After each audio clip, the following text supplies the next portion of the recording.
আজকে আপনাদের সামনে একটি বড় খবর নিয়ে আসছি।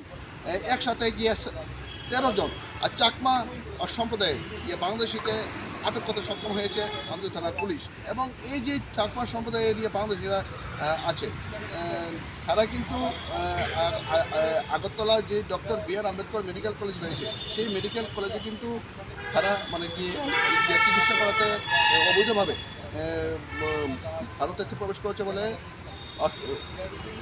জানিয়েছে। এবং তারা আরও একটি বিস্ফোরক অভিযোগ করেছেন যে বাংলাদেশের যে অন্তর্বর্তীকালীন সরকারের প্রধান উপদেষ্টা মোহাম্মদ ইউনূস, এই মোহাম্মদ ইউনূসের শাসনকালে মানে বাংলাদেশে হিন্দু থেকে শুরু করে জনজাতি অংশের মানুষ থেকে শুরু করে আর চাকমা সম্প্রদায়ের মানুষজন, ওদের উপর অত্যাচারের মাত্রা দিনের পর দিন বেড়েই চলছে, যার কারণে ওরা অবৈধ উপায় অবলম্বন করে চিকিৎসা করাতে আগরতলায় এসছে। এবং তারা কিন্তু বাংলাদেশে ফিরে যেতে একেবারে গিয়ে নারাজ। বাংলাদেশের অন্তর্বর্তীকালীন সরকারের প্রধান উপদেষ্টা মোহাম্মদ ইউনূসের সরকারের শাসনকালে মৌলবাদীদের দ্বারা শারীরিক ও মানসিক নির্যাতনের শিকার হয়ে অবৈধভাবে ভারতে অনুপ্রবেশ করার দায়ে পুলিশের জালে 13 জন চাকমা সম্প্রদায়ের বাংলাদেশি অবৈধ উপায়ে ভারত বাংলাদেশের আন্তর্জাতিক সীমান্তের কাঁটাতার পেরিয়ে বাংলাদেশ থেকে ভারতের চিকিৎসা করতে এসে ত্রিপুরা আমতলী থানার পুলিশের হাতে আটক বাংলাদেশের 2 মহিলা সহ মোট 13 জন বাংলাদেশের শান্তিরক্ষী বাহিনীর সদস্য।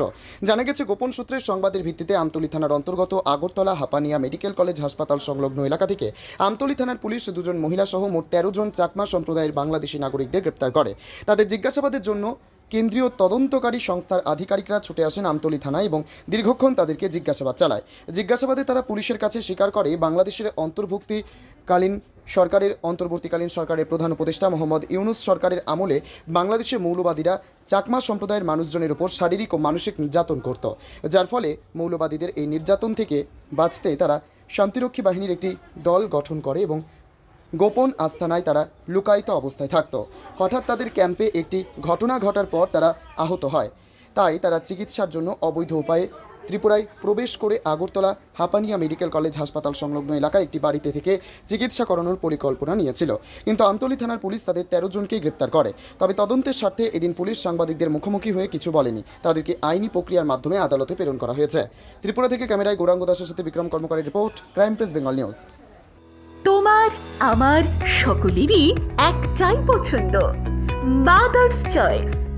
ঘরে সুগন্ধি ভাত, প্রতিদিনের রান্নায় নিখুঁত স্বাদ, চাই উন্নত মানের চাল। তাহলে আর দেরি কেন?